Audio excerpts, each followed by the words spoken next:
the border. I want to thank all of you for your patience. We were delayed by votes. That's the bad news. The good news is we won't be interrupted by votes during the hearing. And I think I'll begin by recognizing myself for 5 minutes.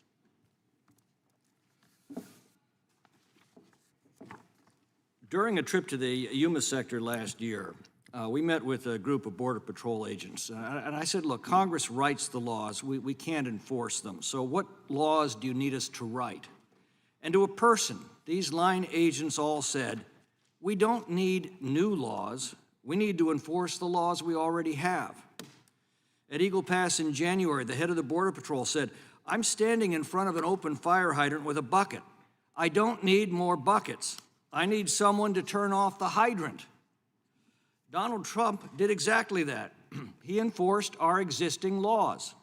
He used Title 42 to stop millions of illegal crossings. He implemented the Remain in Mexico policy, requiring asylum claimants to remain in Mexico until their cases were heard. He enforced court-ordered deportations, and it worked. Illegal border crossings fell to a 46-year low. Now, the laws didn't change, but the administration changed. On Biden's first day in office, he ended the Remain in Mexico policy. He ordered ICE to stop enforcing court-ordered deportations, and he ordered all construction on the border wall to cease. And since that day, he has deliberately released into the country more than 4.5 million illegal aliens and allowed an additional 1.8 million to evade apprehension by the Border Patrol while it was overwhelmed by this influx. That's the combined population, the size of the state of Missouri, our 18th largest state with 8 congressional districts. Like I said, the laws didn't change. The enforcement of those laws changed. This crisis should be a surprise to no one. This is exactly what the Democrats promised to do. This is exactly what they have done. And this is exactly what they have defended every day for the last 3 years. Today, we will hear from officials who served in the Trump administration who will describe how the immigration laws were enforced with an eye toward border, interior, and national security. They will describe how enforcement has changed so radically under the Biden administration. You know, we can pass laws that make it harder to assert phony asylum claims, prevent future presidents from flouting the law as this one has done, finish the border wall that Border Patrol agents tell us is a critical tool for them, and we can put teeth into laws protecting American workers from the flood of cheap, illegal labor the Democrats have unleashed. And in fact, the House did that. It did all of that by passing H.R. 2. Senate Democrats refused to take it up. Instead, they support a bill that the Senate can't pass.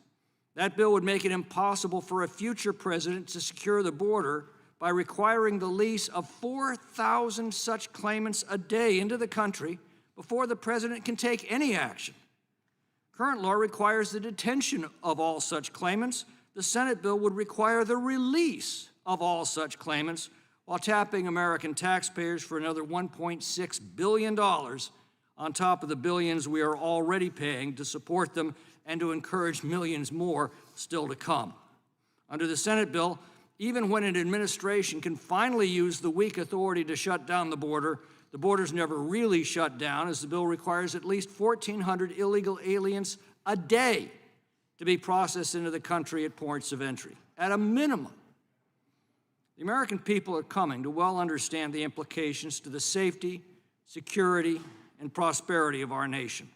Our public schools are being overwhelmed by illegals requiring education. New York estimates the cost to be $1 billion a year so far. Well, that's the same as $1 billion cut to the New York City schools for New Yorkers. Our homeless shelters and social programs have been overwhelmed to the point that services are now being cut or denied for Americans. Fatal drugs like fentanyl are now flooding our streets. Entirely preventable and tragic violent crimes are reported daily. Violent criminal gangs and international crime cartels are now operating in our cities, and sanctuary policies protect these criminals from deportation and, in many cases, even from detention. And here's the fine point of the matter. The president has the authority to stop this. Trump did. Biden did not. Far worse, Biden's policies have actively aided and abetted this catastrophe. Congress can't fix this by laws that won't be passed or by bills that won't be passed or laws that won't be enforced when they are passed. Ultimately, this crisis can only be fixed by replacing this administration with one that is determined to secure our borders, protect our people, and uphold the rule of law. And that can only be done by the American people at the ballot box. Today, our witnesses include some of the architects of the successful Trump administration immigration policies, and I would urge my colleagues to listen attentively to what these experts have to say. The policies they helped put in place worked to reduce illegal immigration and to secure the border. President Biden's policies do the exact opposite, and we can see that so clearly today. And with that, I'll yield back and now recognize the ranking member, Ms. Jayapal, for an opening statement. Thank you, Mr. Chairman. I welcome all of our witnesses. Mr. Chairman, it feels like we've been stuck in a time loop since this Congress began. House Republicans struggle and often fail to do the most basic aspects of governing, while this committee continues to hold the same hearings on the border. And today seems no different. Today's hearing appears to be an attempt by my Republican colleagues to justify their inability and lack of desire to act in a bipartisan fashion to address the border and fix the broken immigration system. And I think it's important for us to take a step back and remember how we got here. Earlier in this Congress, Republicans passed their cruel, inhumane, and unworkable border bill, H.R. 2, through the House. After its passage, all we heard from our colleagues was that H.R. 2 could secure the border. That bill has since failed twice to pass the United States Senate, rejected on a bipartisan basis. Then, after insisting for months that the only way to address the border was through harsh border security legislation, former President Trump instructed Republicans to dismiss out of hand a bipartisan border bill that Minority Leader Mitch McConnell called the strongest and toughest border bill in 30 years, and that was written by the second most conservative senator in the United States Senate, James Lankford. Immediately, Speaker Johnson and others began to claim the president doesn't need this legislation. President Biden can secure the border through executive actions. There's no bills needed at all. Let us be clear. The American people are not stupid. They know that Republicans do not actually want to solve or address the situation at the border because Republicans have said that. Donald Trump has said that over and over again. Let's not do anything to solve the problem at the border. Let's keep it out there as an issue for the election. As we have heard from multiple Republicans, including on this subcommittee, they would rather weaponize the border as a political issue for this election year. Today's hearing will not bring my colleagues the answers that they are looking for, because the reality is no, the president cannot, quote, close the border. Speaker Johnson and others have said that all president needs to do is to use Section 212F of the Immigration and Nationality Act to, quote, shut down the border to all border crossers. However, what they seem to forget is that President Trump tried to do exactly that in November of 2018, and he was stopped by our courts. Even the Supreme Court refused to intervene and lift the lower court injunction. But whether the president can technically close the border or not actually misses the point. The reality is, attempts to use cruel and inhumane deterrence and enforcement alone, which is what President Trump and other administrations have tried to do, simply does not work. Let's think back. When President Trump implemented the Remain in Mexico program early in 2019, did people stop crossing the border? No. No, they did not. In fact, that summer, we saw some of the highest levels of immigration of the entire Trump administration. And we saw the same thing with the use of Title 42. When President Trump used Title 42 to turn back all border crossers, encounters between the ports of entry shot up, not down. They went up. Remember, Title 42 was also a boon to cartels. Knowing that they would be turned away under Title 42, migrants were forced to rely on cartels to try to get smuggled into the country between points of entry. Cartels actually offered packages for migrants to make multiple attempts at crossing. One migrant was apprehended over 40 times, just one alone. Human smugglers told reporters that Title 42 saved them money. with some going as far as to say, quote, "It's great for us." This is the cartels we're talking about. Let me be very clear that the vast majority of these people that are coming across the border, migrants, do not want to engage with cartels. They want to follow a legal process. And they do follow a legal process when we provide workable ways for people to seek entry and refuge. As I have said all Congress, the best way to help secure the border is to expand lawful pathways and adequately fund the immigration system. We have not updated the legal immigration system in this country in over 30 years. The more broken the legal immigration system is, the more people will try to come to the border as the only means of entry. We should be having hearings on this committee about how we can expand lawful immigration to the United States and how it benefits the United States. Just last month, the Congressional Budget Office said that because of the recent increase in immigration, over the next 10 years, the economy is going to grow by $7 trillion, and revenues will increase by $1 trillion. This was further backed up by another new government study by the Department of Health and Human Services, which shows that refugees and asylees have a net positive impact of $124 billion over 10 years. I ask for unanimous consent, Mr. Chairman, to enter those studies into the record. Without objection. Unfortunately, the Republicans have time and time again blocked additional funding and seem to oppose more legal immigration. They are not interested in real solutions, and that is extremely unfortunate for the American people, for all of us across the country who want to get to a real solution. I look forward to hearing from all of our witnesses and the perspectives they bring on this issue, and I yield back the balance of my time. Thank you very much. I'll next recognize the ranking member of the House Judiciary Committee, Mr. Nadler, for his opening statement. Thank you, Mr. Chairman.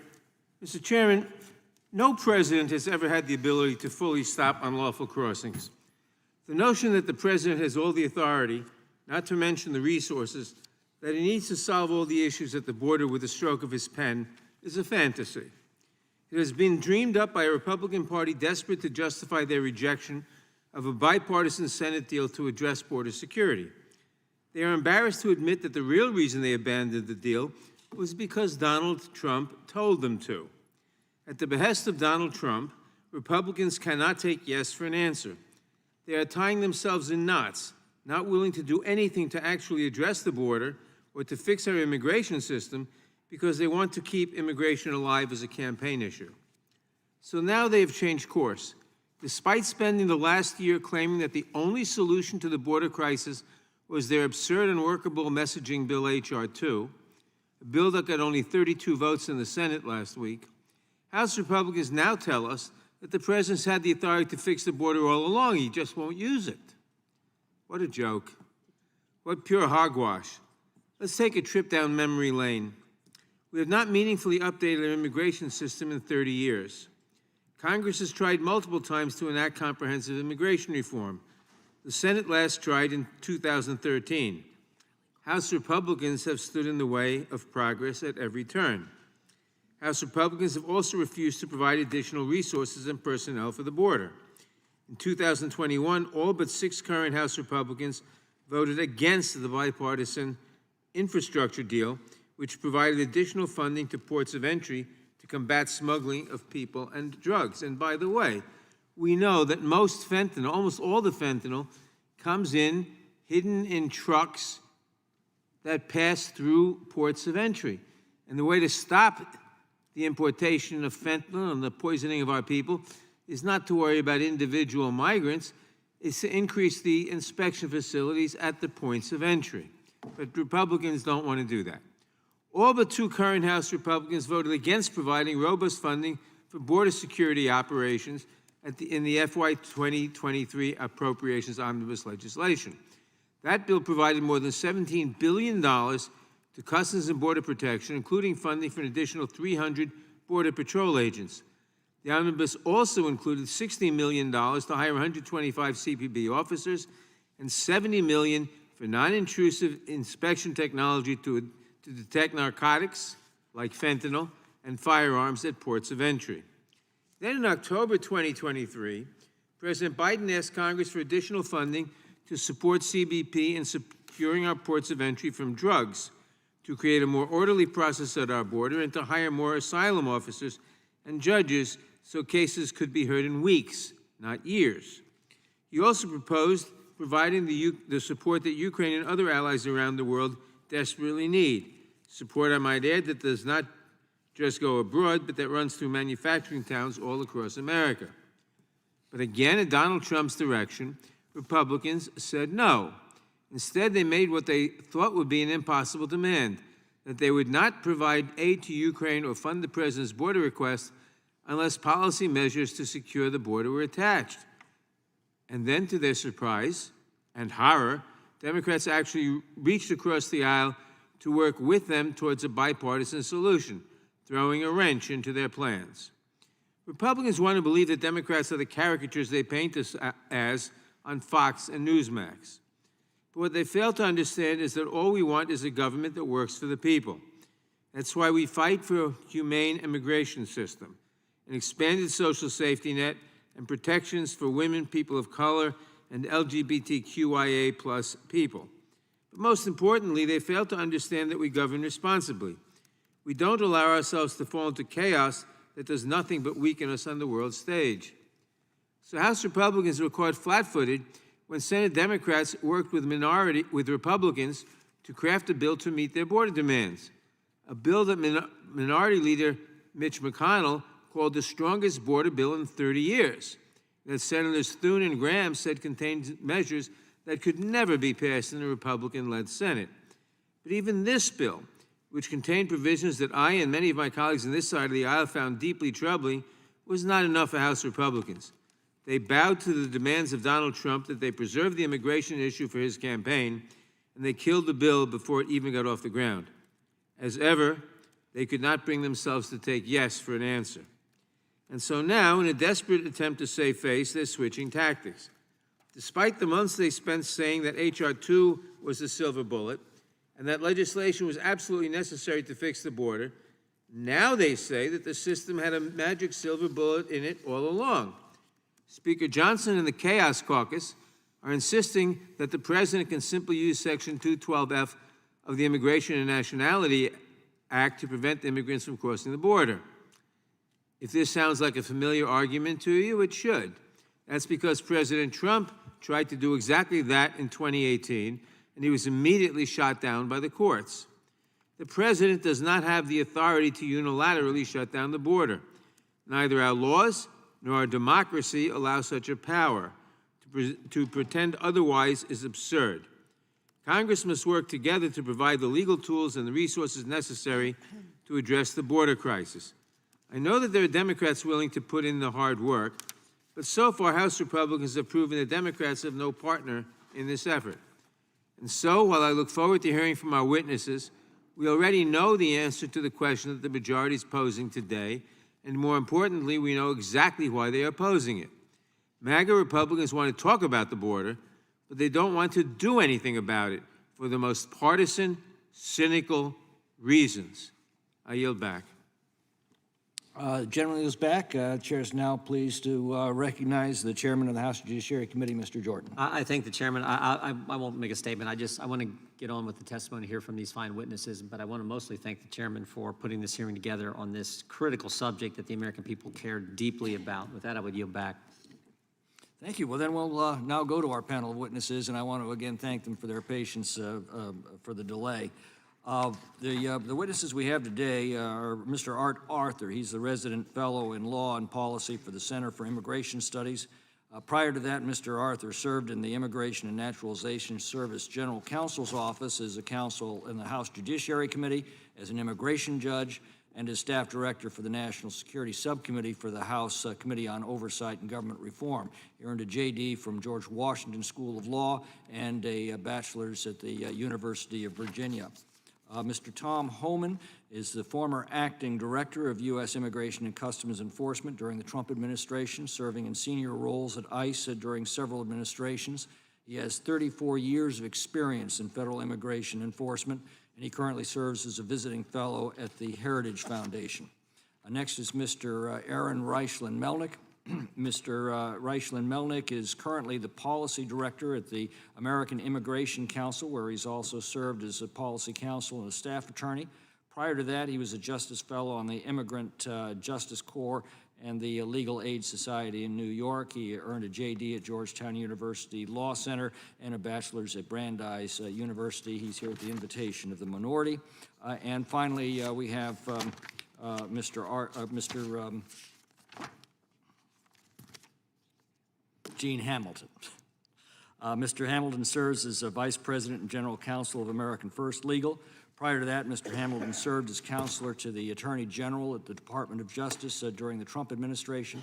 He previously served as senior counselor to the Secretary of Homeland Security and as general counsel to the senator on the Senate Judiciary Committee. Mr. Hamilton earned his JD from the Washington and Lee School of Law and his bachelor's from the University of Georgia. I'd like to welcome these witnesses today, thank them again for appearing, and we'll begin by swearing you in. Would you please rise and raise your right hand? Do you swear or affirm under penalty of perjury that the testimony you're about to give is true and correct to the best of your knowledge, information, and belief, so help you God? Let the record show the witnesses have answered in the affirmative. And please know that your written testimony will be entered into the record in its entirety.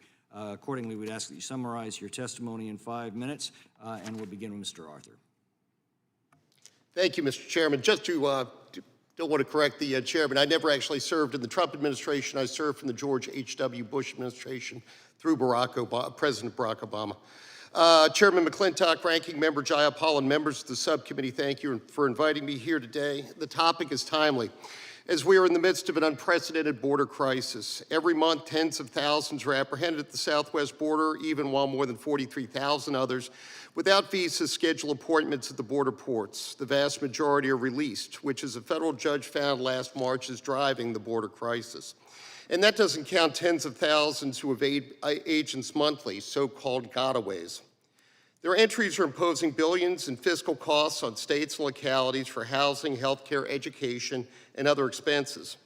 And as the 2024 DHS Homeland Security Threat Assessment has explained, this crisis has created a vulnerability, quote, terrorists and criminal actors may exploit, close quote.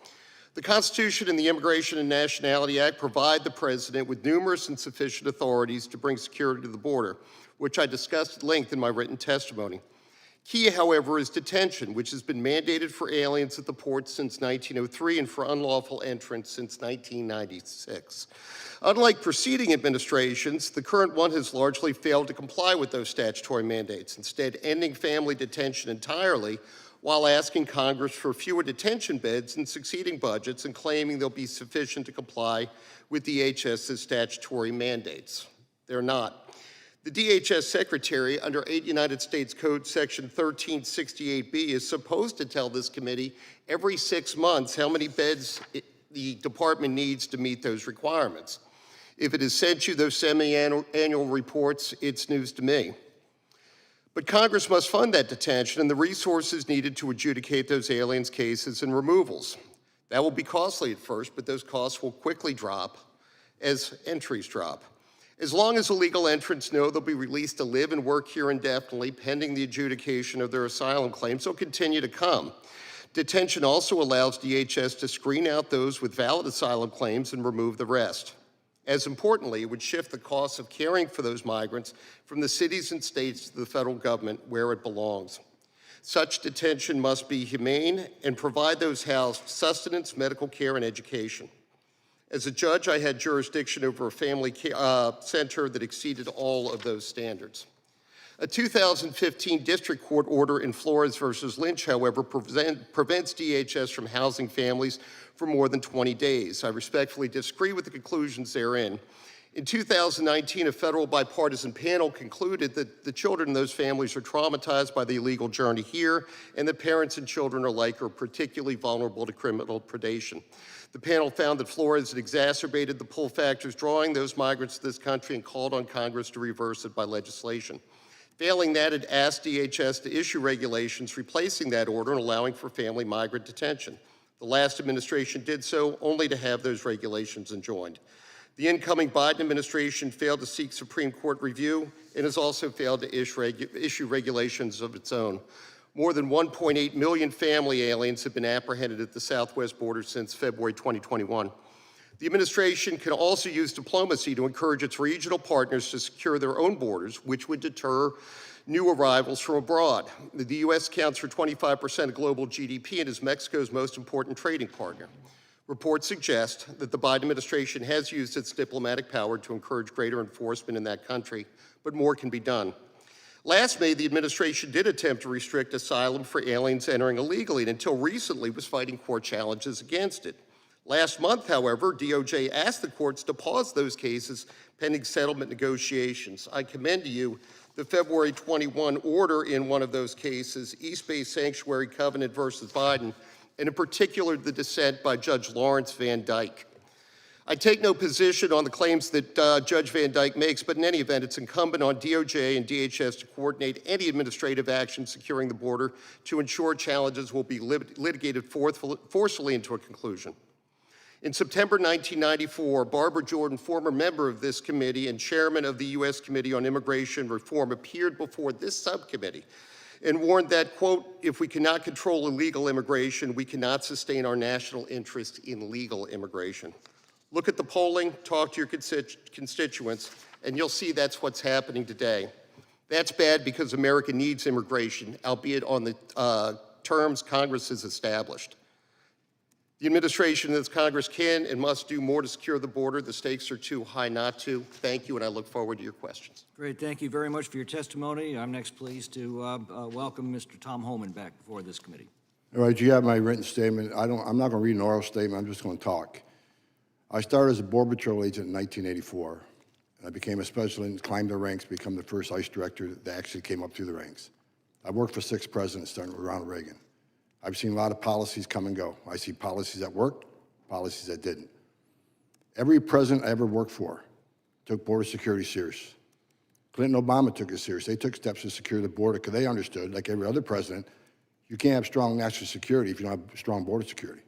But understand this, President Biden is the first president in the history of this nation who came in office and unsecured the border on purpose by signing over 90 executive orders, abolishing everything we did that were successful policies. And the result of that is over 1,700 aliens have died entering this country. Historic record. 340 known suspected terrorists off the terrorist watch list have been arrested. Southern border, almost twice as many in northern border. Historic record. 114,000 people have died from fentanyl overdoses. That's coming across an open border. An historic record. Sex trafficking of women and children, 600% increase. Historic record. Over 450,000 children have crossed this border with the use of cartels. This administration has lost track of almost 100,000 of them. We know where they are. We found some in forced labor. We found some in sex trafficking. We found some in death bondage. On top of that, we got 1.9 million known gotaways. Not a guess. Known gotaways, 1.9. Border Patrol's arrested people from 181 different countries. Some of these countries are sponsors of terror. They've arrested 340 on the southern border. How many of that 1.9 came from countries sponsoring terror? If you think it's 0, you're wrong. At the same time he destroyed the border, he abolished ICE. I said for a long time, they're never going to abolish ICE. They'll never abolish a federal agency. Well, they didn't abolish the agency. They abolished their mission. And the latest victim of that, her name is Laken Riley, a young woman who was murdered by an illegal alien in Georgia, a young lady who tried to call 911 because she was about to enter hell, because she's being attacked by somebody. She was living in terror the last few minutes. You got to think of the way this young lady died, horrific murder, death. She tried to get help. She fought for her life, and she died. And she's one out of so many. I've met hundreds of angel moms and dads through my career, hundreds. And how did this administration fail Laken Riley? First of all, the perpetrator should never have been in the country. He shouldn't have been in New York. He shouldn't have been in Georgia. He should have been in Mexico in the Remain in Mexico program that this administration abolished. Even if they didn't have the Remain in Mexico program, he should have been detained when he entered the country illegally without proper documentation. The law says you shall be detained, not maybe, shall. He was released. And then New York City, he was arrested for a crime. And you read the newspaper and say, well, New York City's at fault because they're a sanctuary city. Well, that's part of the story. But the other part of the story, let's say they didn't release him. Based on this memorandum by Secretary Mayorkas on ICE priorities, ICE wouldn't have dropped a detainer on him anyways, because he wasn't bad enough criminal for ICE to drop a detainer on him. Even though the law says there's no prerequisite to commit a crime after you commit the crime of illegal entry to be a target for enforcement. But Secretary Mayorkas has taken a lot of criminal aliens off the table for ICE. And how do I know that? By sheer numbers. 57% decrease in arrested criminal aliens under this administration. 68% decrease in at-large arrest of criminal aliens. 44% decrease in detainer requests for criminal aliens. 67% decrease in deportations of criminal aliens. 55% decrease in immigration-related criminal convictions. Laken Riley was just released, was just the latest victim. There'll be another one next week. Matter of fact, there's been 2 since her. And when we leave her today, nothing's going to change. This administration wants to secure the border. They've had 3 years to take action. Why did they wait now? Well, there must be an election coming up.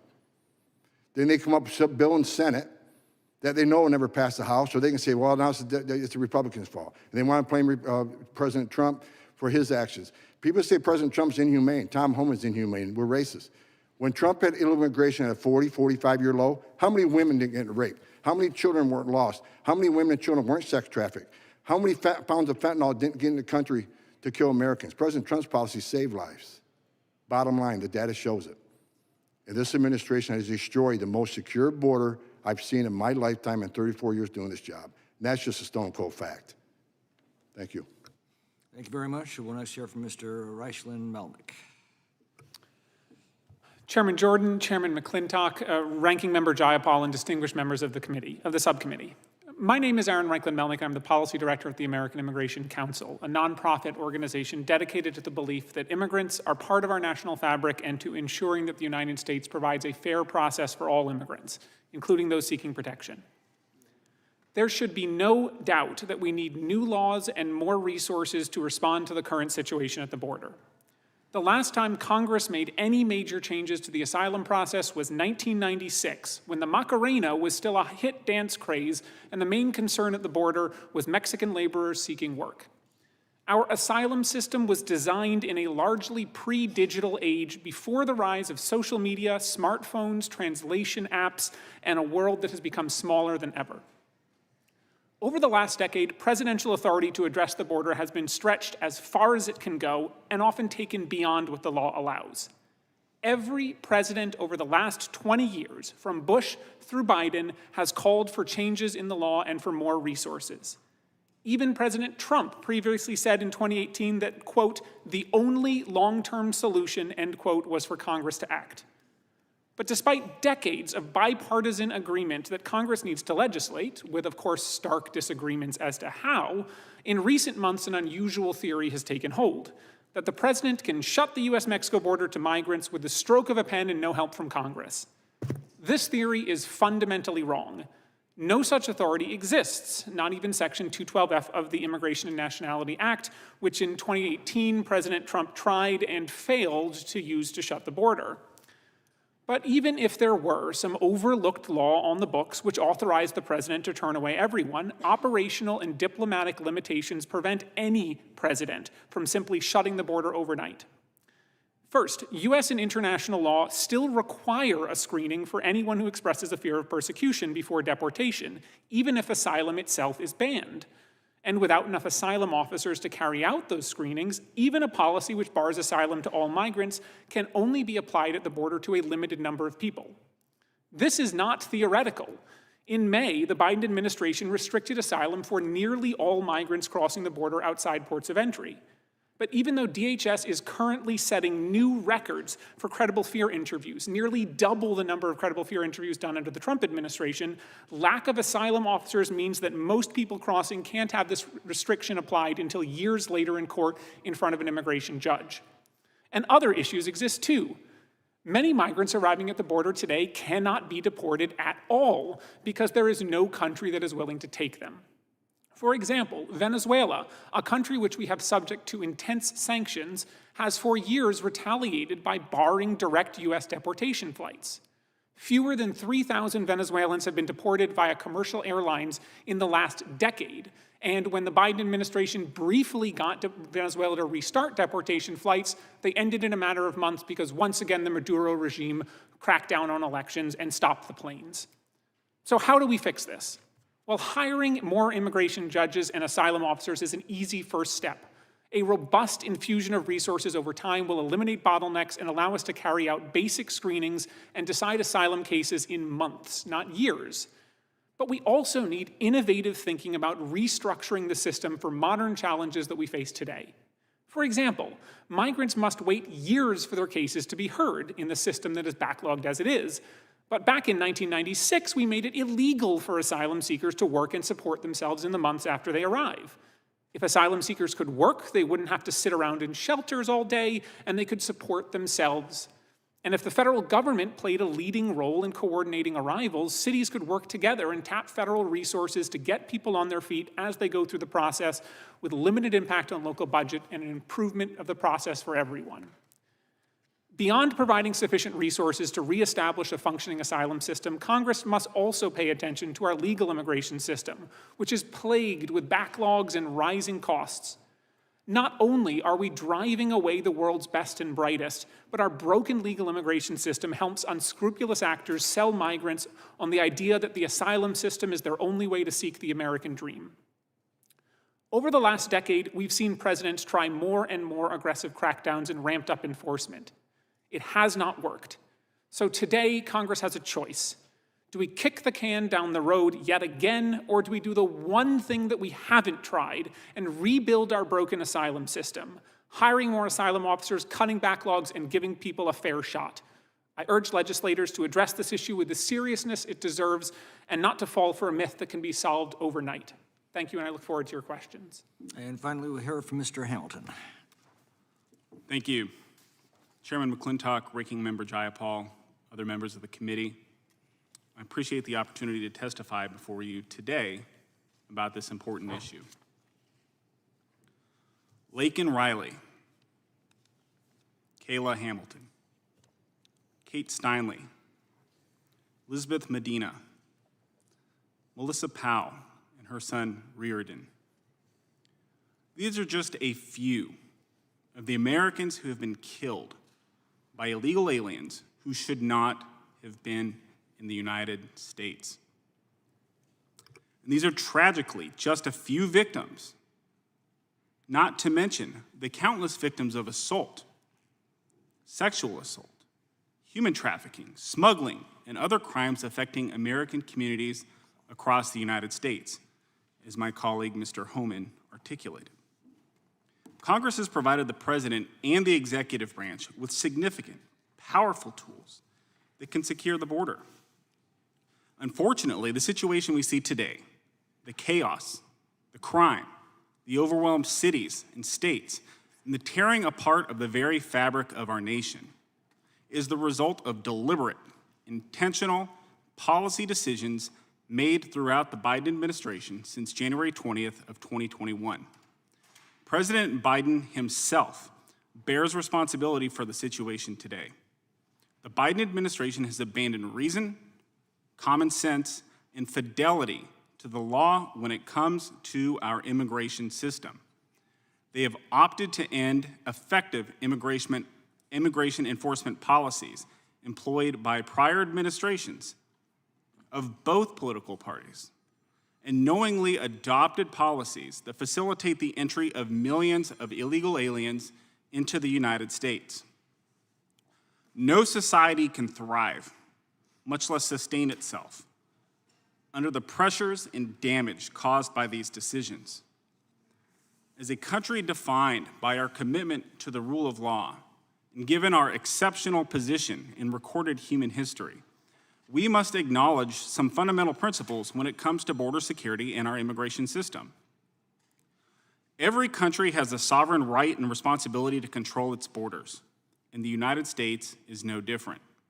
The United States is the greatest country in the world, and hundreds of millions, if not billions, of people worldwide would come here if they could.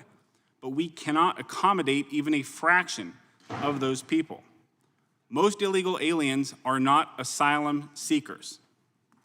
Deporting illegal aliens from the United States advances our national sovereignty and is an essential component of our immigration system.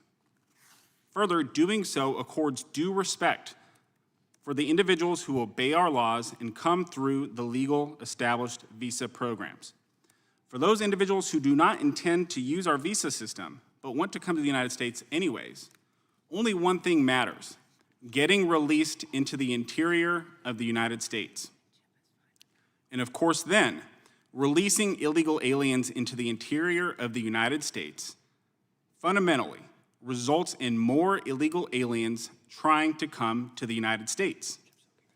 The Biden administration's publicly available data demonstrate that southwest border encounters are at record highs. The overwhelming majority of illegal aliens encountered at the southwest border are released into the interior of the United States. The Biden administration is adding millions of illegal aliens into the population who are already here. They know that using tools like migrant protection protocols, asylum cooperative agreements, expedited removal, visa sanctions on countries that refuse to take back their nationals, detention of aliens who are apprehended at the border pending the outcome of their immigration court proceedings, and other effective uses of law would end the crisis at the border relatively quickly. But they don't actually want an end to this crisis. I'm happy to answer your questions, and thank you for your attention to this matter. All right, thank you very much for your testimony. We'll now move to questions by the committee's members, and we'll begin with Mr. Tiffany.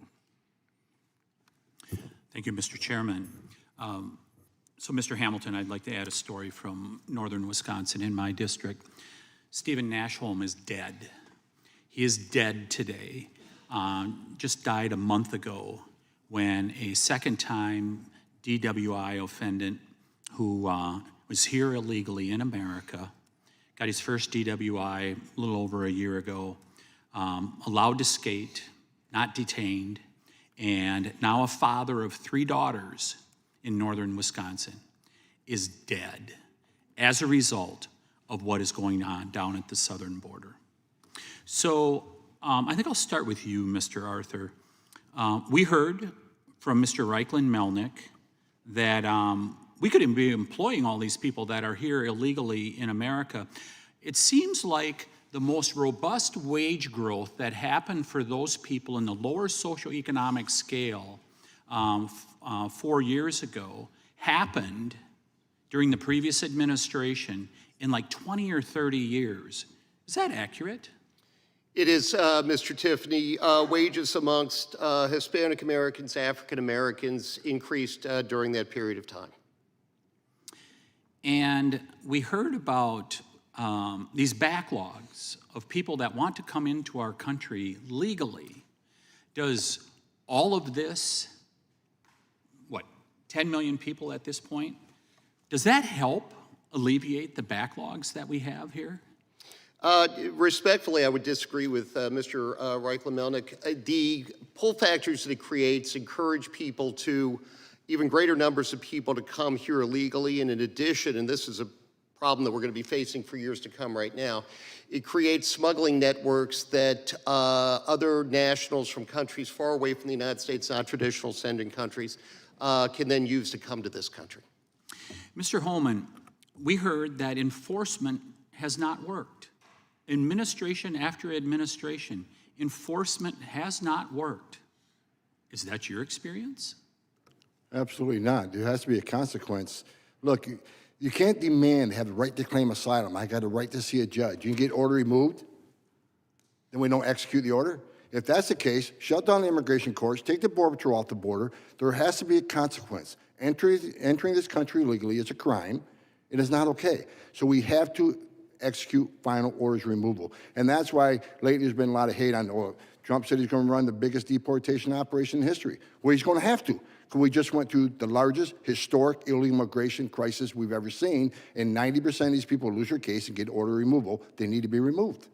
Mr. Hamilton, I was recently down on the southern border and stopped at Casa Elitis, one of the links in the chain for illegal immigration here in America, the NGOs that are doing their work.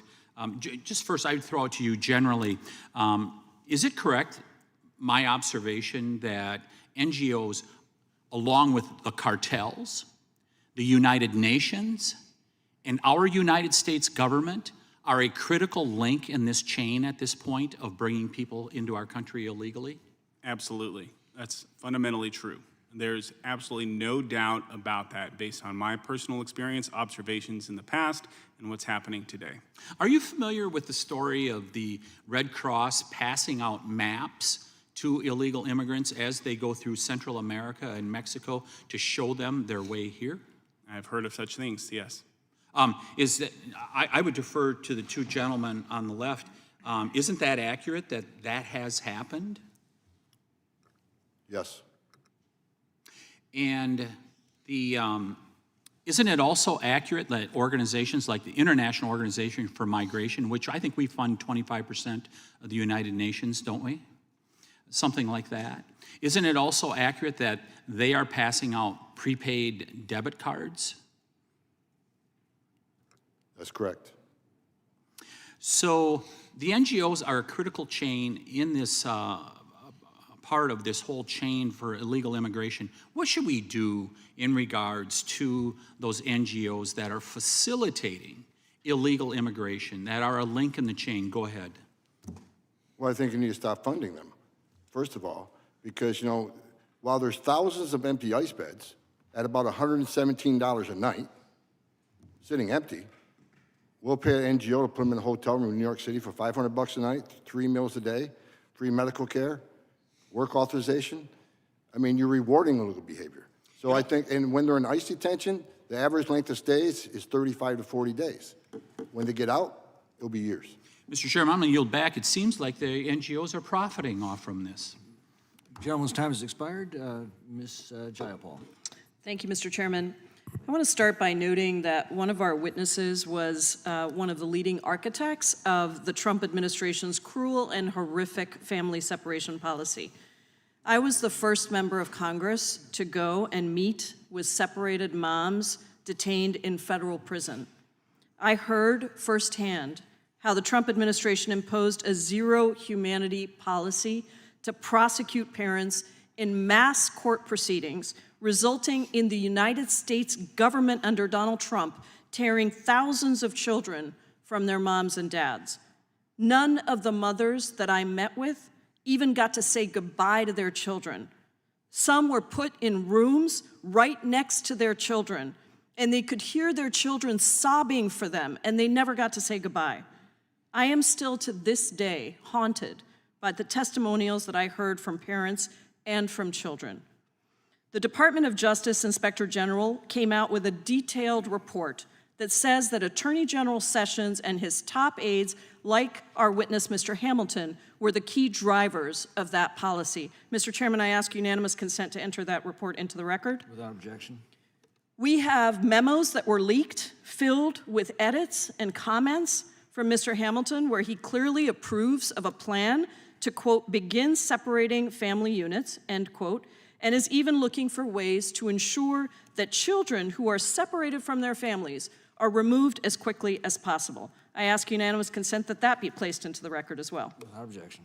And thanks to Democratic oversight efforts, we know the tragic results of Donald Trump's cruel family separation policy today. As many as 2,000 children still remain separated from their parents. And we have testimony from child welfare experts that the best available evidence shows that Donald Trump's policy of tearing children from their parents, quote, entails very significant and potentially lifelong risks of psychological and physical harm. So, Mr. Hamilton, my question for you is simple. Do you regret the role that you played in the family separation policy? Yes or no?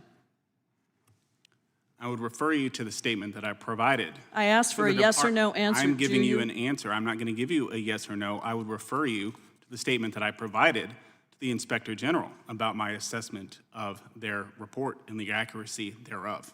A 2021 DOJ Inspector General report determined that your office, after investigation, after talking to you, the Office of the Attorney General was the, quote, driving force behind the family separation policy.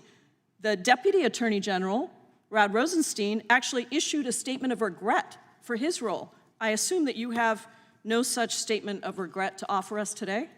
I think if you read my statement and not just the hatchet job that the Inspector General's office issued, you would see my feelings about the matter. The evidence clearly indicates that your zero humanity policy was intended to permanently separate children from their parents.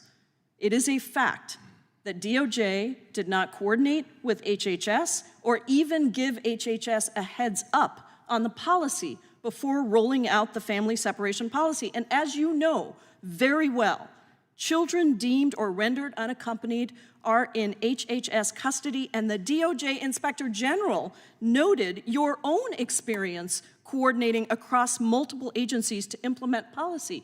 You knew very well, Mr. Hamilton, exactly what you were doing. Your former colleague, Attorney General Sessions' Chief of Staff, Matt Whitaker, admitted to me under oath in this room that DOJ did not have a system in place at the outset of the family separation on the prosecution side to track separated parents and children. No less than 5 of your own prosecutors raised concerns with you about what was to happen to separated kids in the days after you released the policy. And your boss's response was, we need to take away children. And I am deeply troubled that you can't even do what Deputy Attorney General Rod Rosenstein did and actually say that you regret your role in that absolute catastrophe. Mr. Reichlin-Melnick, very quickly, because I only have 18 seconds left, my colleagues claim that Section 212F of the Immigration and Nationality Act gives the president the ability to shut down the border. Can you please explain why that's inaccurate and what happened when former President Trump tried to rely on that so-called authority to shut down the border? Well, just as quickly as I can, it cannot override the Immigration and Nationality Act. As your microphone. The Supreme Court itself said, both in 2018 and in Microphone. just really quickly, but the Supreme Court said in both 1993 and in 2018 that 212F cannot override the core provisions of the Immigration and Nationality Act. One of those is the right to seek asylum regardless of how a person enters the country. Therefore, you just cannot use it for this authority. It can be used to interdict people at sea, but that's different because they haven't arrived on U.S. soil. Migrants who've already crossed the border and are on U.S. soil cannot be turned away without Lady's authority. time has Thank you. I yield expired. Chairman Jordan. Thank you, Mr. Chairman. Mr. Hamilton, did Joe Biden cause this problem? Yes, He not only caused the problem, he told us he was going to cause the problem, didn't he? he absolutely did. In the Democrat debate in 2020, here's what then candidate Joe Biden said. Migrants should, quote, immediately surge to the border. They took him up on his offer. So the idea that the Democrats say, oh, no, it was Trump who caused the problem. It's Republicans who caused the problem. It's climate change that caused the problem is BS. Joe Biden caused it, and he told us he was going to do it. And what has that resulted in? 8 million migrants coming into the country in 3 years and 47 days. 8 million. And we're on pace to get to 12 million. That is the magnitude of the problem. Mr. Hamilton, has that magnitude of that volume of individuals coming to our country, has that put a strain on the United States, on communities and everything else? Absolutely. Anyone can look and talk to mayors, talk to local communities, talk to governors, and see the results themselves for Has it themselves. put a strain on and see their words. schools? Yes. Remember in New York when they told parents, your kids can't come to school today because we have to put migrants in the schools. They're going to have to learn remotely. Correct. Did it put a strain on hospitals? Yes. How about law enforcement? Yes. All kinds of law enforcement concerns, not just the attacks on law enforcement, all kinds of other concerns, right? Correct. Concern on safety in communities around our country, not just on the border. Did it put a concern on safety? How about municipal budgets? Is there a concern there? Yes. Because of this problem that Joe Biden told us he was going to cause and actually caused? Have migrants died in this journey coming here because Joe Biden told them to surge to our border and come into our country? Yes. Kids, Yes. women, all kinds of terrible things happen to them? Absolutely. And then back to your opening statement. Have Americans died? Yes. Laken Riley, Kate Steinle, and others, right? Correct. That is the magnitude of this problem, and we're on pace. We're on pace to get to 12 million in the 4 years of Joe Biden being president. I tell people often that is equivalent to the entire population of our state. And we're a big state. We're the 7th largest state in this great country. 12 million people. So here's where I think we're at. We know the cause of the problem. We know the magnitude of the problem. What's the solution? Seems to me we call time out. Seems to me we say no more. Let's just stop. Let's not exacerbate the problem. Let's just say time out. And I've advocated for a simple sentence that I want you guys to comment on. I've advocated for a sentence in an appropriation bill that says no money can be used to process any more or release into the country any new migrants. What do you think about that, Mr. Hamilton? I think that would be a wonderful idea. And don't you think the American, I've never seen, in my time, I've been in politics a few years now. I don't know if I've ever seen an issue with this intensity. We got a time with record inflation. We take your family out to dinner in the Biden American economy. Right now, you take your family out to dinner, it's $300 just to take your family out for a nice meal in this Biden inflation world. But what's the number one issue in polling across the board? It's the border. That's how intense this issue is with the American people. And maybe we should just say time out. Let's stop now. What do you think, Mr. Holman? Should we do that? I think we need to secure the border and save lives. And bottom line is, I understand one of the congresswomen met with separated families' parents. Did she meet with Laken Riley's parents? How many of them met with, we got angel moms and dads by the thousands who separated from their families, but they buried their children because of the open border. I'm all for securing the border. We passed good legislation a year ago that would do that. What I'm saying is when the problem is this, when the magnitude of the problem is where it is now, you know, the old line, when you're in a hole, quit digging, right? Like let's quit making it worse by allowing more and more people to come into the country. Maybe we should say time out and then focus in on securing the border, of course, but just stop the influx that we see. And that's what I'm asking you. Do you think that makes sense now? We have to stop the influx. Yep. Mr. Arthur? Mr. Chairman, it's clear that we have to stop the influx. This is unsustainable. In fact, former President Obama did an interview on ABC, Good Morning America, back in September 2021. And he talked about the humanitarian concerns. We're humanitarian people, that we have instincts for that. But he noted the fact that open borders are unsustainable. Mr. Chairman, right now we're seeing the unsustainability of open borders. Cities and towns across the United States. I live in North Carolina. We don't really have a whole lot of illegal immigrant problems. But the people in North Carolina, when they're polled, say it's a huge issue. My neighbors, they tell me that it's a huge issue because they're feeling it everywhere. Joe Biden caused the problem. He told us he was going to do it. The magnitude of the problem is so egregious. It's the number one issue on the minds of the American people. And the solution to the problem could be with Congress. If we would just say, we're not going to fund the processing and releasing of any more migrants into the country. That's what we could do. Short of that, we're going to have to wait for an election, hopefully have President Trump win so we can get back to a chief executive who actually will enforce the border. With that, I yield back. Gentleman yields back. Mr. Nadler. Thank you, Mr. Chairman. Mr. Hamilton, you authored Chairman Jordan's August 2023 amicus brief before the Fifth Circuit in Missouri versus Biden, correct? That's correct. And that brief cites heavily to transcripts from interviews taken by this committee, correct? That's correct. Were you provided access to those transcripts? I was provided access to transcripts, yes. How were they made available to you? Well, I'm not going to get into anything further, anything that would be protected by a privilege. So no, I'm not Wait a going to minute. answer that question. How you got access to transcripts is not protected by privilege. Well, sure it is. And my communications and the way that I talk with my client and the method in which I receive things from them is protected. Okay, but you got the transcripts. Are you aware that these transcripts have not been released to the public? I have no awareness of anything. I have awareness of what my client That's an tells interesting me. admission. Are you aware that I sent Mr. Jordan a letter this past August explaining that the brief you wrote repeatedly misrepresented what witnesses actually said in those interviews? I have heard about a letter that was sent by you. Are you aware that it is sanctionable violation of Rule 11 of the Federal Rules of Civil Procedure to knowingly misrepresent facts before a tribunal? I am certainly aware of the rule. I'm certainly aware that we did not violate the rule. If you believe that you correctly and honestly represented the facts brought out in those witness interviews, will you join me in calling on Mr. Jordan to make all of the transcripts public without delay? I will do no such thing at this point in time. Why no. not? I'm not going to engage in a debate with you in something that I have with one of my clients in open hearing. Okay, so let me summarize. There is testimony before a closed hearing of this committee. Transcribed interview before a closed hearing of this committee. Those transcriptions or transcriptions of those interviews are made available to you.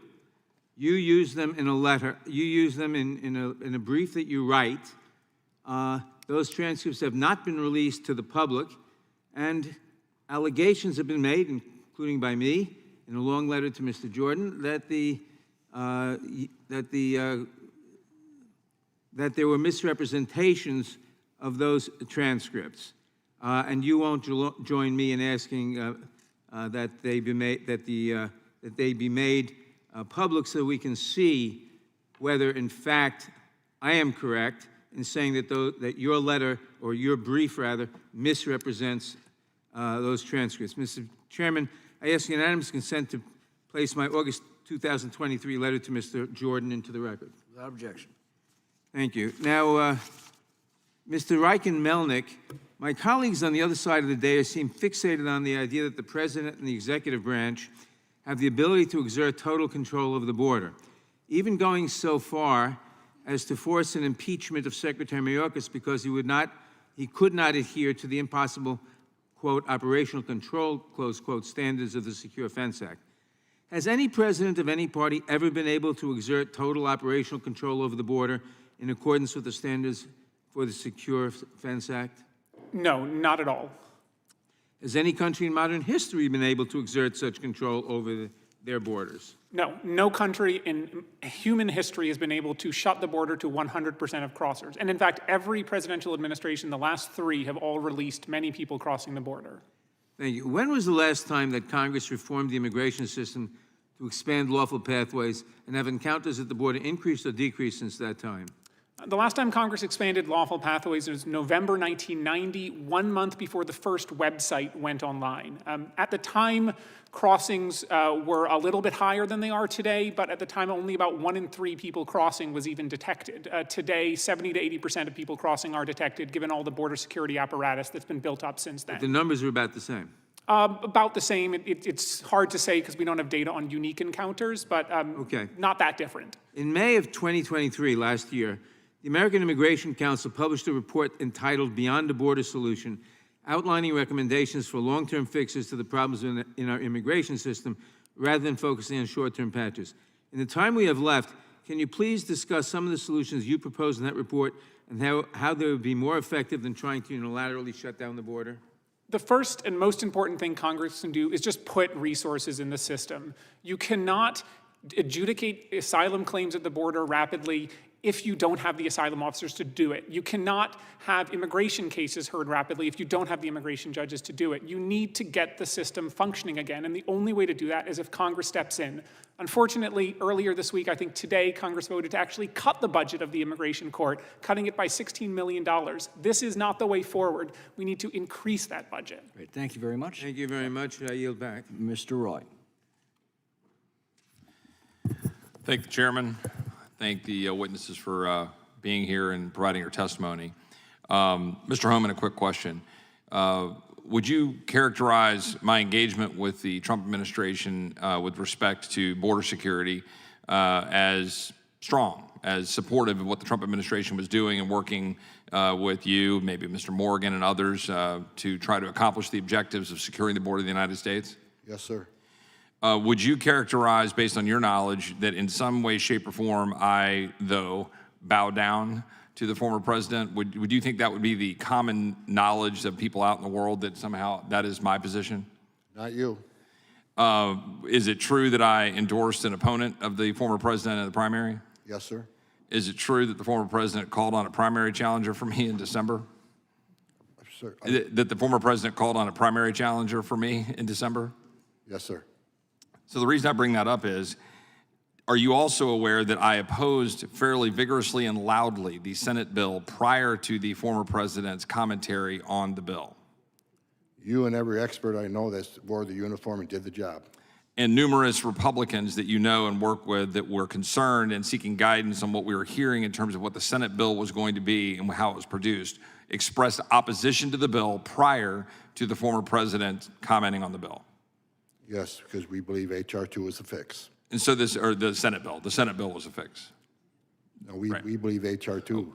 You believe H.R. 2 is the bill that would fix the problem. The Senate bill is a bill that was a fake bill by our Democratic colleagues to Right. have something to hide behind. The Senate bill would not have solved the problem. H.R. 2 would have solved the problem because it's based on policies that we prove were effective. So this notion that our Democratic colleagues are putting forth for people to believe as we head into the State of the Union tonight that the Senate bill would actually solve the problem is false. And the idea that somehow it is Republicans who are the problem because they put up a fake bill that wouldn't secure the bill, that would codify the mass releases, that is somehow the actual reality, correct?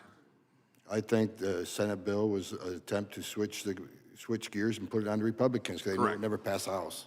So to that point, I think it is critically important for Mr. Hamilton, you'd have the opportunity to maybe respond to some of the accusations made about the Trump administration, about the policies. Do you have some thoughts on those? Well, I certainly do, and thank you for the time. Look, our policies that we adopted across the Trump administration and throughout the Trump administration were about securing the border, about protecting the integrity of our immigration system, and reducing human suffering.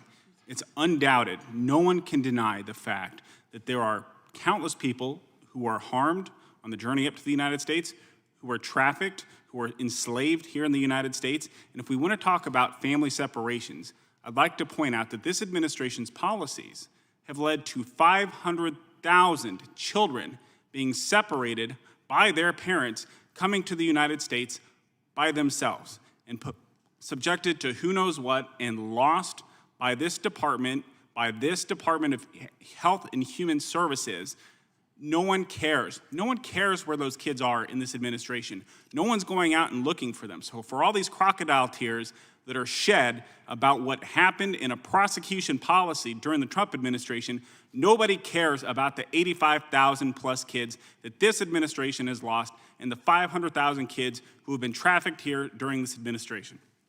And the children that have been lost by this administration, they don't even know where they are, right, through ORR. They're gone. And another issue here that I think merits consideration is the extent to which the allegation that you've got members of the Republican conference who have expressed a belief that this administration could actually reverse a lot of the damage that it has done, compared to our simultaneous belief that we need legislation to fix problems. Those two things can be true, correct? The idea that we're talking about 212F, which by the way has not been fully explored, but also the notion that parole has been being abused for mass releases, which is precisely how the individual got into the United States that killed Laken Riley, by mass releases. Is that true, Mr. Hamilton? That's true. Is that true, Mr. Homan? Yes. And so the idea that you don't also need legislation to deal with Flores, catch and release, the issues that you had previous rulings by courts that caused the family separation type issues is false. Of course we need legislation, but we need legislation that works. H.R. 2 would work. The legislation would actually solve problems. It would create an environment where we could enforce the law. It would hold the administration accountable, and it would give power for states to be able to hold it accountable. And the idea that you can't have that at the same time as saying that this president is responsible through mass parole to endangering the American people is a fiction by our Democratic colleagues trying to obfuscate and cover up for the open border policies killing Americans. I yield back. Gentleman yields back. Mr. Correa. Thank you, Mr. Chairman. First of all, let me say that no Democrat, and I imagine no Republican, is for any kind of criminal activity. None of us condemn any kind of criminal activity. And I believe any criminal that preys on our taxpayers should be prosecuted. And the United States is no place for a criminal.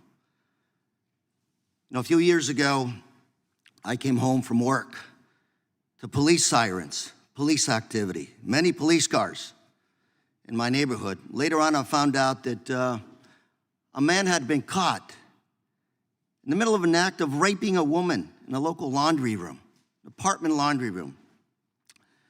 Later on, the local police chief had told me that they had determined through investigation that this man was responsible for at least 20 rapes that had been reported. All the victims were undocumented, and the perpetrator was an American citizen. The perpetrator was an American citizen. No place in our society for these animals. Mr. Melnick, I'm going to ask you, what's a secure border? I mean, that's a hard question to answer, but because the definition depends on everybody.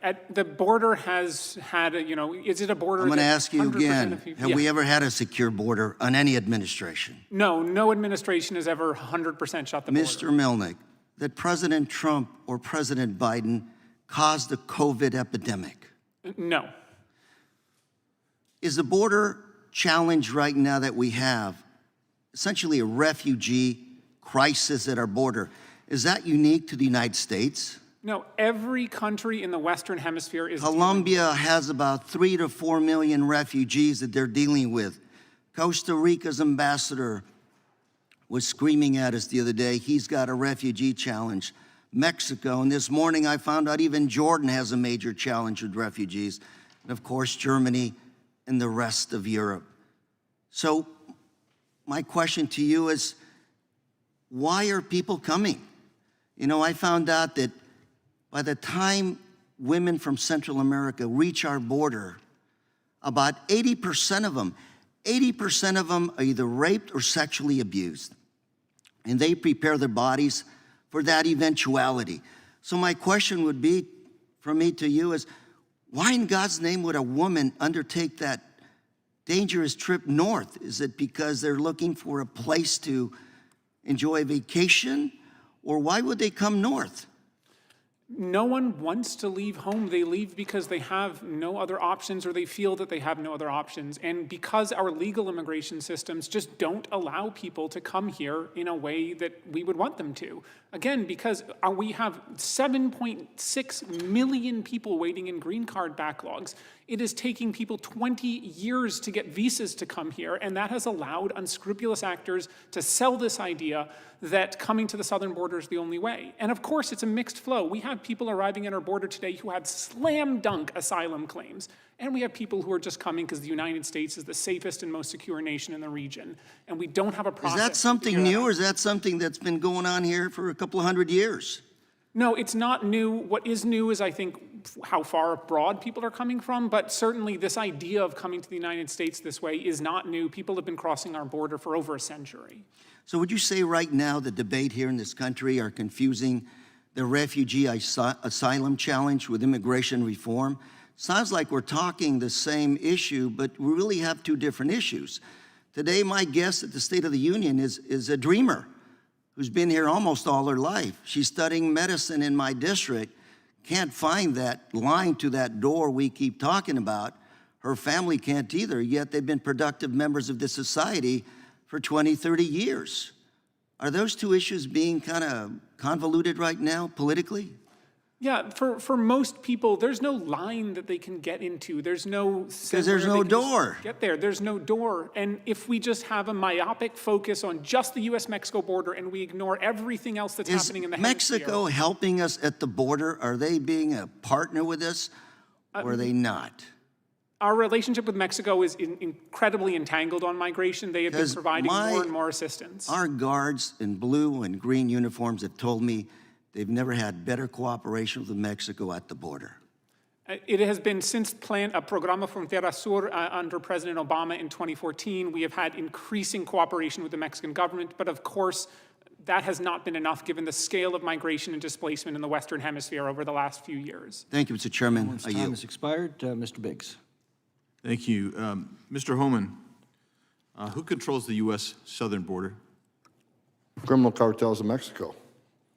Who directs who's going to enter between the ports of entry?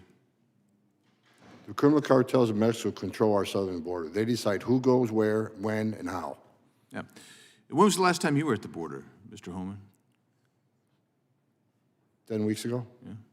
Mr. Arthur, my question for you is, you aware of the Supreme Court's ruling in Trump v. Hawaii I am, sir. that dealt with presidential authority on regarding entry of non-U.S. citizens, non-U.S. persons into the country. Can you explain to us what the holding was in that court? Not dicta, but the holding. The holding in that case was that the travel restrictions that the Trump administration had implemented, which were implemented under Section 212F of the Immigration and Nationality Act, were valid. And the Supreme Court looked at 212F and they stated that it exudes deference to the executive in every clause. It exudes deference to the executive branch. So, Mr. Hamilton, does that mean that Congress needs to pass a new law immediately for this administration to try to grapple with the massive invasion from the people coming across the border? I think that there are a number of tools that this administration has abandoned, and there are a number of tools that are available that have yet to be further explored and expanded upon that Congress has already provided that could secure the border and begin securing the border tomorrow. Give me an example of one of those tools. MPP. Don't you need Mexico to cooperate in order to implement MPP? You need to overcome their will. It is a battle of wills, and Mexico is never going to want to accept it. And Mexico indeed did not want to accept it, right, Mr. Holman, when the previous administration under Donald Trump was trying to implement MPP? Yeah, I was kind of taken back over some of the last conversations that relationships with Mexico have never been better. They were excellent under President Trump. They put military on the southern border and northern border. They entered the Remain in Mexico program. They entered the third escape country agreements. I've never seen cooperation better than it was under President Trump. Yeah, you know, so I find it really interesting. I mean, on the many times that I've been down at the border, I remember seeing Mexican National Guard in Juarez. I remember seeing them in various other locations along the southern border, including in Agua Prieta and Naco. I mean, I saw them. We actually had mild discourse with them. So I find it very interesting. Let's talk now about what else is happening. What other authorities are necessary? I mean, what does this president say? He's never really said what authority he thinks he lacks. Mr. Arthur, have you ever heard him say or identify any authority that he thinks he needs? The president usually references a comprehensive immigration bill that he introduced on his first day in office back in 2021 that is really just kind of a major amnesty. It doesn't have any enforcement power. Right. And so if we're going to bring this under control, I guess, Mr. Holman, what would you say the first step is to bring the border under control with the current authorities? You agree that with Mr. Hamilton's MPP is a great option, but what else? MPP was a game changer for the Trump administration. It moved illegal immigration to 40-year low. We got to stop catch and release. As my colleague Mr. Hamilton said before, the more you release, the more that come. People around the world right now, you can cross the border legally. You'll be released in 24 hours. You'll be flown to the city of your choice. You begin work authorization. You get a free hotel room, 3 squares a day, and medical attention. The most vulnerable people in the world are going to put themselves in the hands of criminal cartels to take advantage of that.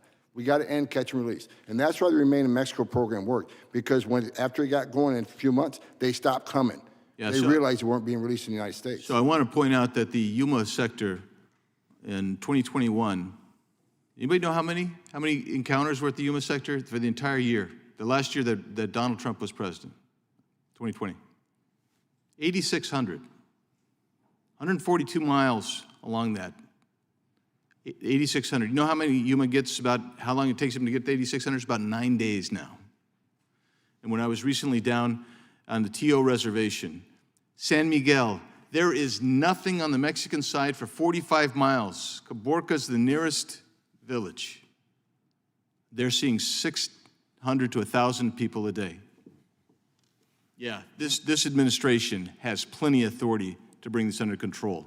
Yield back. Gentleman's time has expired. Ms. Escobar. Thank you, Mr. Chairman. It's always fascinating to me to hear folks talk about how often they've been to the border or they parachute in to observe the border. I live on the U.S.-Mexico border.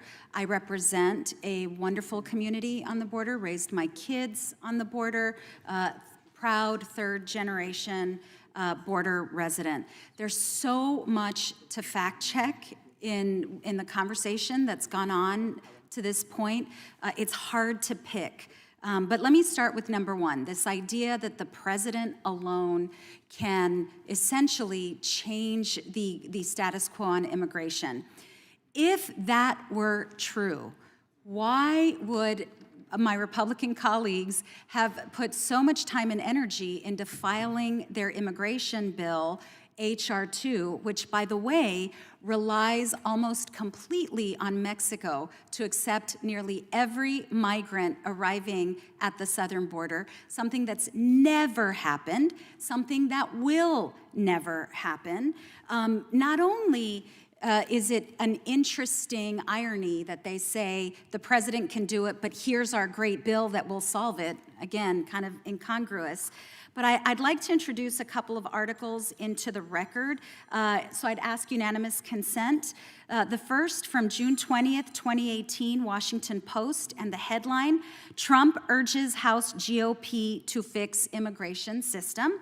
Second article from January 1st, 2019, Politico, the article where the president says, current authorities are woefully inaccurate to meet the scope of the problem, said President Trump, complaining about illegal or gaps in U.S. law. Without objection. Thank you so much. Also, there's a letter that President Trump sent us January 4th, 2019, a letter to Congress asking Congress to take action. So the whole premise of this hearing is that the president alone can do it. Donald Trump, throughout his tenure, was asking Congress to act. The second falsehood that I would like to debunk, one of our witnesses said, quote, Dems don't want an end to this crisis. I'd like to refresh everyone's memory that there have been multiple efforts to address our broken immigration system where Democrats actually were willing to vote in a bipartisan manner. 2006, 2014, 2018. Every single one of those bills included strong border security components along with legal pathways. Who sabotaged the bills all of those years? It was Republicans. And then this year, 2024, no longer were Democrats demanding legal pathways in exchange for border security. On the Senate side, Republicans got everything they wanted in what was called the toughest border bill ever by Senate Minority Leader Mitch McConnell. Before there was even any ink on paper, Republicans decided to abandon that effort because as a member of this committee, Mr. Nils, said very transparently, why would we fix the problem going into an election? And former President Trump himself said, I don't want them to fix it, they can blame me. So much more to debunk, but I'd like to actually close by asking one of our experts, Mr. Reichland-Melnick, thanks to the work that you do. You know, our Republican colleagues frequently complain that Democrats are open borders, which couldn't be further from the truth. But the only people going on TV consistently talking about open borders are Republicans. Can you tell us what impact that makes, what message that sends to migrants, to have Republicans constantly talking about open borders in America? Well, I think as we've seen over the last decade, you know, migrant misinformation shared with migrants is a very heavy driver of people coming to the border. And to the extent that people see things like the U.S. border is open, I think it does send a message. But of course, in 2018, when I was down talking to separated families, I saw people tell me, I had one person tell me, President Trump opened the border to families. That's why I'm here. So this misinformation is not new. It's not something that's just happening now in the last 3 years. And unfortunately, there's plenty of misinformation coming from the other side of the dais and from some of our panelists. Thank you. I yield back. Gentlelady's time has expired. Mr. Van Drew. Thank you, Chairman. You know, I guess the other side's trying to say here we never had a secure border. Never had it. But we know better. The American people know better. They feel it, they see it, they hear it, They see it in their neighborhoods. They're watching Americans get killed, cities decay, budgets explode in towns, cities, and counties, and in states. The president, this president, President Biden, changed that. Let's just tell the real story of what happened. He ran on it. He spoke about it. He bragged about it. He let Title 42 lapse. He didn't stop catch and release. And he didn't continue with the Remain in Mexico policy. He didn't do his job. I'm not saying he can do every single thing, but what I am saying is what people know, what you all know, which everybody watching this knows, it's gotten much, much worse with this president on purpose. Every hearing we have, and let me say another thing. We're all debating here with our nice suits and dresses in a comfortable building, but meanwhile, people are getting hurt, people are dying, including because we're out of control on the border and the cartels control the border, including the illegal immigrants themselves. And we didn't even talk about the drugs today. By the actions of this president, we have increased, and it's true. I'm not exaggerating, drug addiction in this country with fentanyl. Every hearing we have, every report we read, every statistic we see paints the same picture. Our southern border is in crisis now, and it wasn't before. Under the Biden administration, more than 8 million illegal entries have changed and come into our country, and our global world looks at us as a laughingstock. And every day the administration refuses to act in a real way. In this fiscal year, we've already seen a higher number of illegal entries than any year of President Trump's term. That's a fact. Let's tell the truth. I'm fact-checking too. That's a fact. It's gotten so bad it makes you question exactly how an administration could even look Americans in the face like he will tonight and say this. But when they ignore every law they can and dismantle every effective policy they can, there can be only one conclusion, and it's to change the country. And it's to change it in a way that you all can't deal with and you're not here tonight, but it's to change the Electoral College and to change congressional redistricting. That's the real world. This administration's policies not only failed the law, they failed Americans. And how many innocent Americans are they going to allow to be harmed or even murdered? And we can't fix it with half-hearted attempts. The Senate bill, a bill that doesn't build the wall, a bill that doesn't completely end catch and release, a bill that would pay hundreds of millions of dollars to NGOs that help illegals subvert our laws. It's a bad bill. The only thing worse than where we are now is to pretend that you do something, and I don't give a damn if you're a Republican or a Democrat. Don't pretend to do something and do nothing. That's what that bill was. It was a political tool. Tom Homan. Mr. Homan, in your view, why have the numbers of illegal entries exploded since President Biden took office? Because he abolished every policy that we proved effective in the Trump administration. We know the answer to these questions. Mr. Hamilton, the Biden administration claims it needs new laws to provide any help, any sources to fix the border. Is that true? Is it just resources? No, and you cannot out-resource your way out of this crisis. You have to have policy changes. Can you tell us, Mr. Hamilton, the most successful, real quickly, Trump-era policies and what the impact of the Biden administration ending them? I don't know what we're arguing about. He ended policies that were working. We were better then than we are now, and you can shape it any way you want. Never has it been a 100% secure border, but it was a hell of a lot better. And when you try to say that it wasn't, people know you're not being truthful with them because they just feel it all around them. But anyhow, can you tell us just real quickly a few of the most successful? Look, some of the most successful policies worked as a patchwork. They worked with each other, tongue in groove, to ensure that we would dry up the number of people who were coming to the United States illegally, and that we would be able to adjudicate cases as quickly as we can in the United States and get people back home who don't qualify for anything. So that includes MPP, that includes asylum cooperative agreements, that includes other asylum reforms. The list goes on and on. Quick last question, yes or no. Is the border worse off now than it was 4 years ago under President Trump? Mr. Arthur, I'll start with you, right down the line. Is it better off now or was it better off then? Period. Yes or no? It was better off then, sir. Mr. Holman. It's historically worse now. that much better. Not that much better than, Gentlemen's- okay. Still, you admit it's better, and that's hard, because you're the witness Mr. on the other Hamilton? side. Yes, Mr. Hamilton. And then We're done. the gentleman's, Better in some ways, worse in others. It was far better under President Trump. I yield back. gentleman's time has expired. Ms. Ross. Thank you, Mr. Chairman.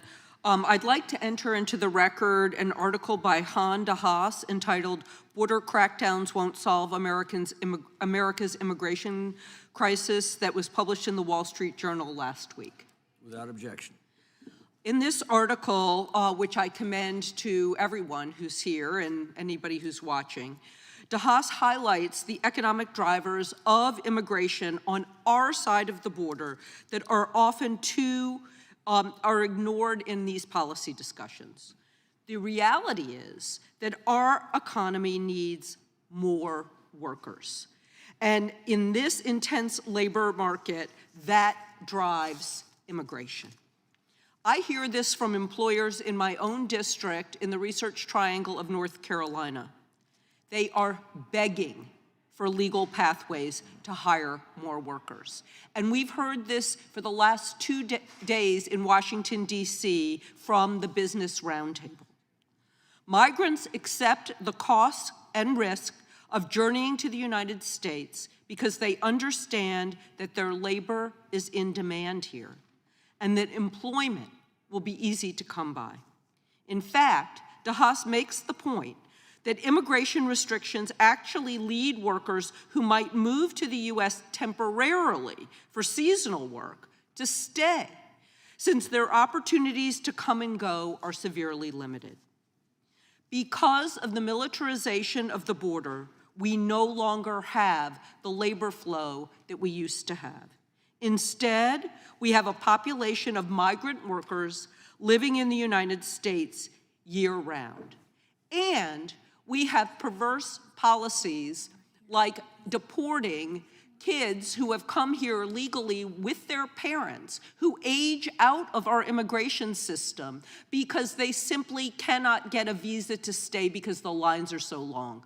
More than 200,000 documented dreamers. I have a bipartisan bill that has passed this House twice to give them at least the ability to stay here, contribute their talents, and be with their families, not be deported to a place that they didn't know. And they, Mr. Chairman, came here legally. If Republicans were serious about solving the border crisis, they would crack down on the economic drivers of migration in this country. Mr. Reichlin-Melnick, do we need to expand employment and family-based immigration? Absolutely. We haven't touched those laws in 33 years. And can you discuss how the creation of additional legal pathways can impact the numbers we're seeing at the border? There are a lot of people who are coming today who would like to come here legally, but no pathways exist. And I think the best example to demonstrate this is what the Biden admin has done with Haitian migrants. About no Haitian migrants, virtually none, are crossing the border illegally now. And that's because the Biden admin has expanded legal pathways through them for parole. But those pathways are narrow, not applicable to everybody, and fragile. And without Congress stepping in, that success could be reversed overnight. Especially with what's going on in Haiti as we speak.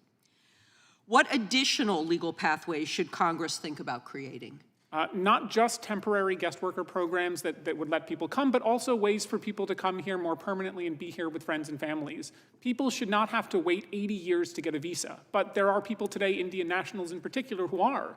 And you see this, people who would normally have come here on visas who say, the legal immigration system just is not available to me. The only thing I think I can do, people will sell me on, is coming to the border. And that is not how the system should function.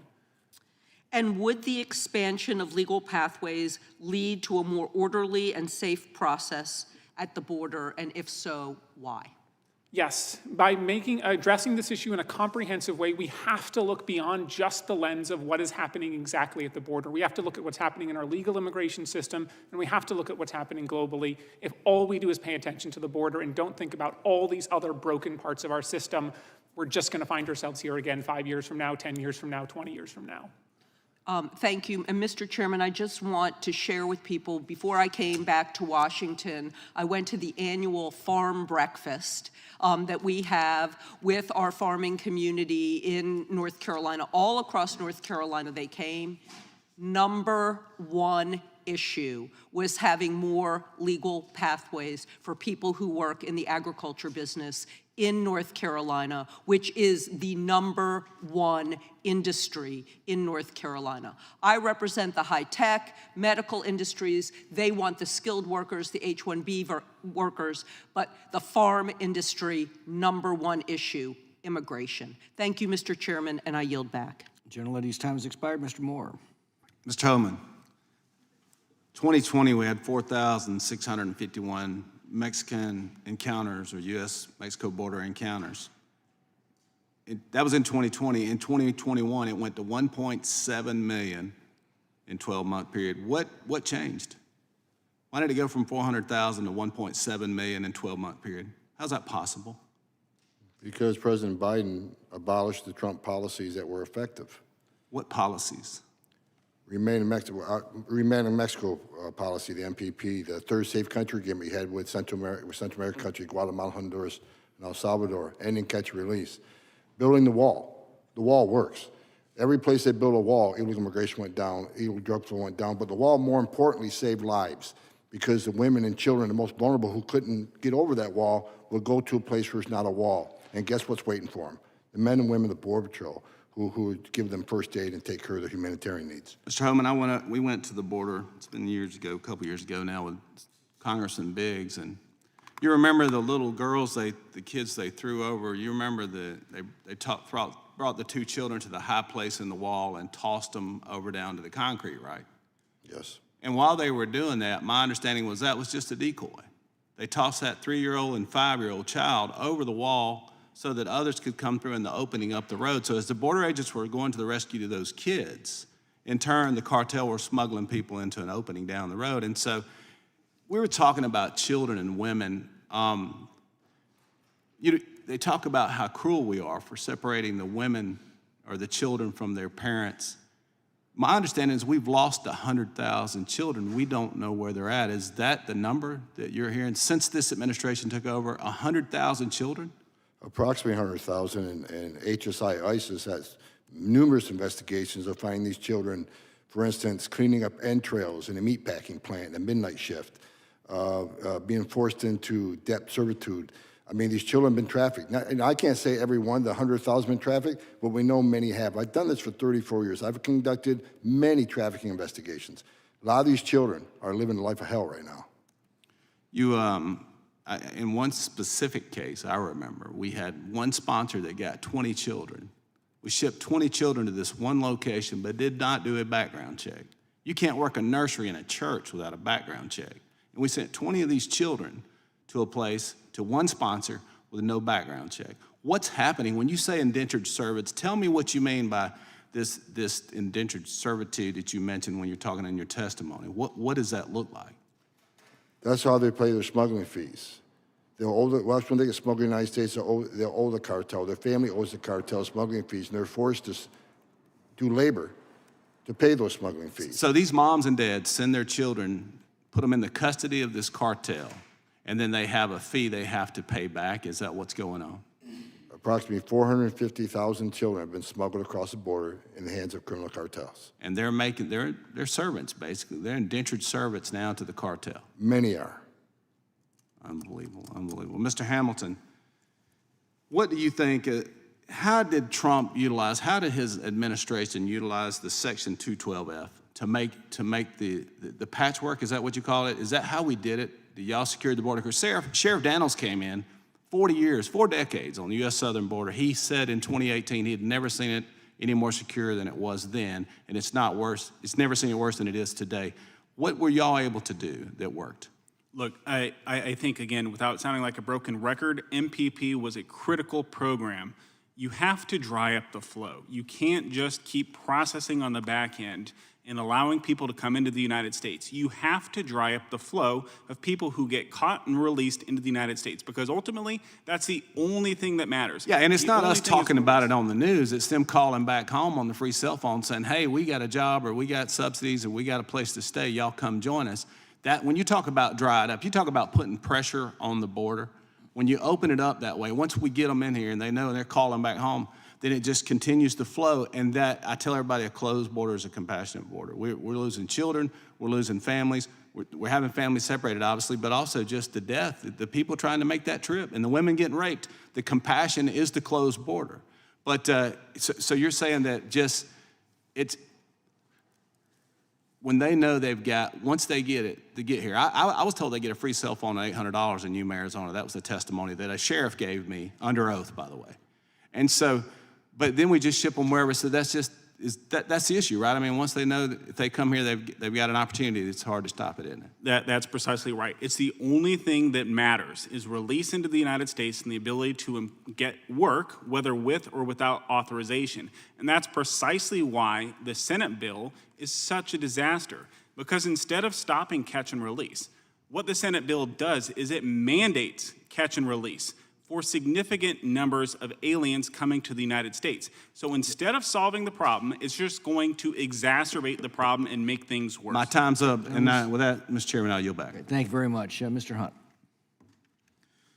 Thank you, Mr. Chairman.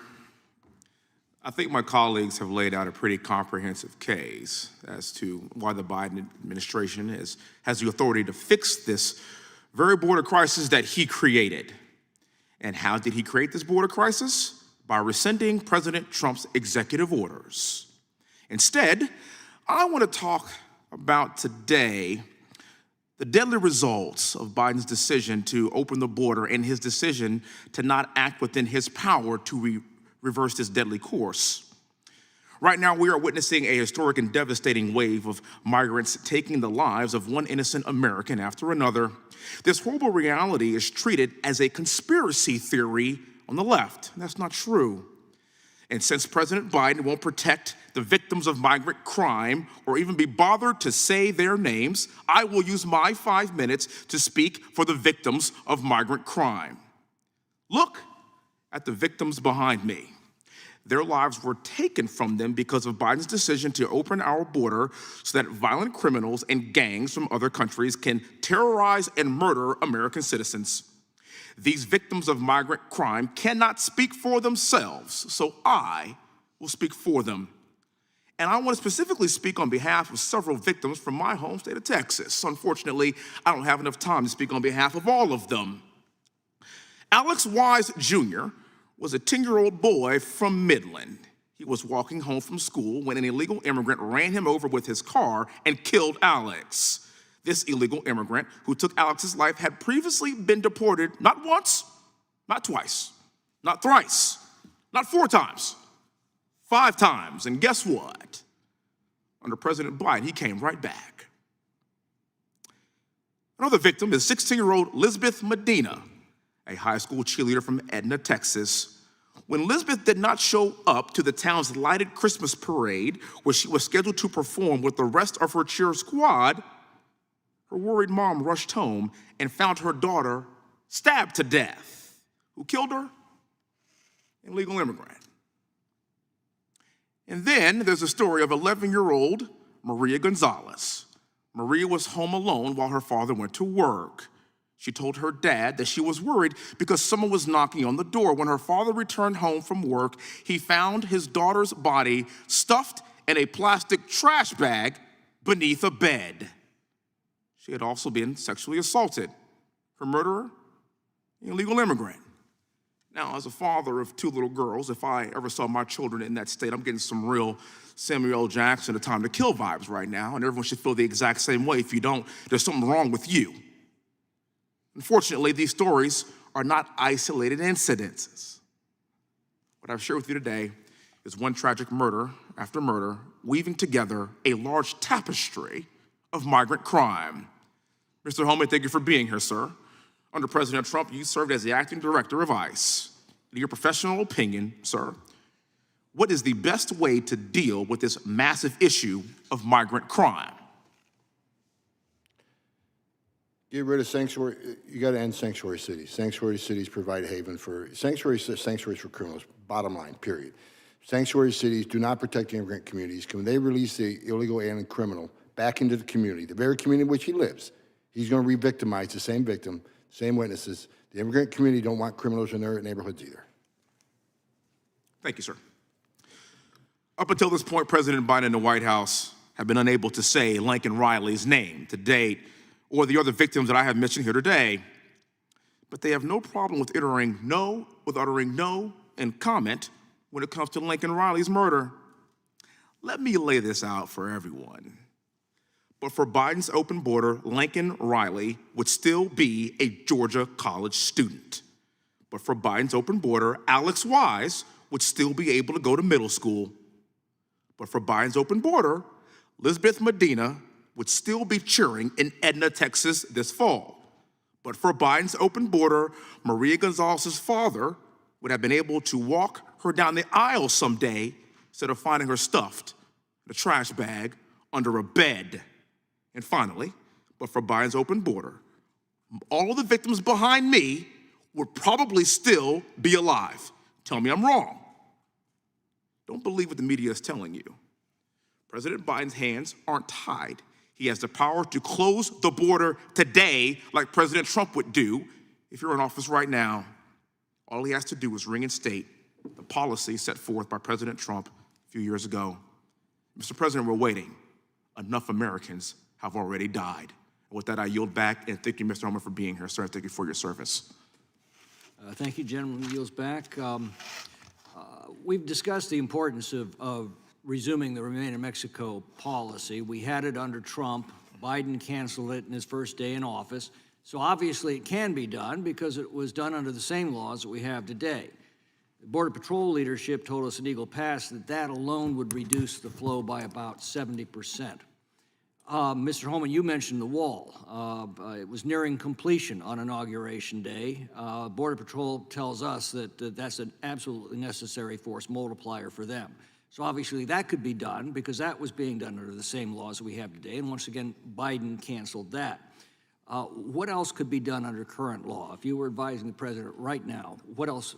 Remain in Mexico. The first thing I would do is wall, remain. what else? First thing I would do is remain in Mexico. That was a game changer. That moved immigration down to 40-year low. Highest courts in the land said it's legal. He can simply dust off the plans and put it back in action.